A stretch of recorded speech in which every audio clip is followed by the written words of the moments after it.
My name is Ryan Fincher, and I'll be going through the material selection and processing of crankshafts. The first thing we need to do is actually understand what a crankshaft does. The job associated with the crankshaft is to turn the linear motion of a piston moving up and down in the cylinder into a rotational motion that is more useful and can be used to drive a system through some sort of power transfer unit, like a transmission or a gearbox or some sort of pulley. This enables us to do work without actually having to do work.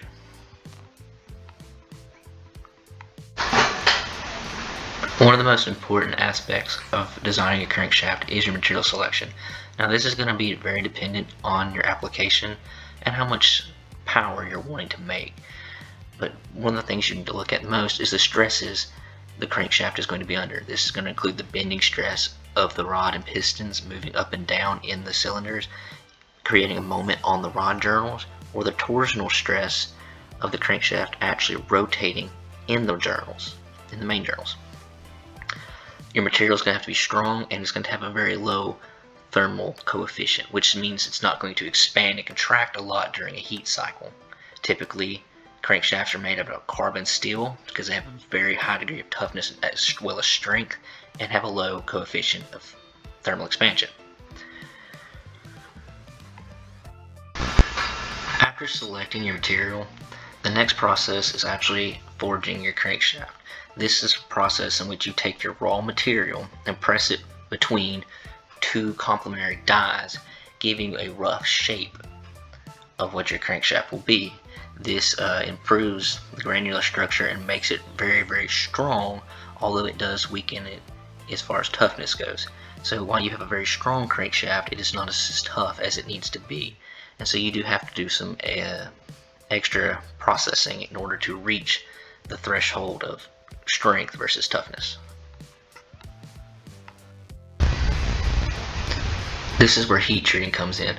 By heating the now forged crankshaft up and allowing it to reach a set temperature, what will happen is the granular structure will relax and start to form more coarse and fine pearlite than martensite and become a strong yet tough material. The next step in actually designing and building our crankshaft is machining. When you machine a crankshaft, you're going to make sure the rod journals are all concentric and all the same size, as well as the main journals. Another thing you're going to do is you're going to remove any type of flash or jagged edges where stress could propagate on any part of the crankshaft, as well as balance it. When you balance the crankshaft, that'll get rid of any type of vibration that could be disruptive to your drive system and create premature wear and failure of your drive system. Typically, after machining your crankshaft, you will do some sort of case hardening to the rod and main journals. This is to increase their hardness, which will add more wear resistance to the part. This prevents premature wear and failure of the rod and main journals, as well as the bearings that are between them and the connecting rods. The last step in manufacturing our crankshaft is to polish and inspect the crankshaft. You're going to polish the rod and main journals to add a little bit more lubricity to the surface, as well as just prevent any premature wear and failure of the bearings.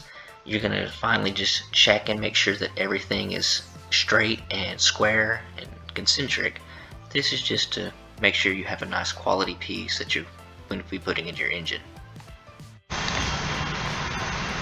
This concludes my video of the manufacturing process of a crankshaft. I hope you enjoyed it. Thank you for watching.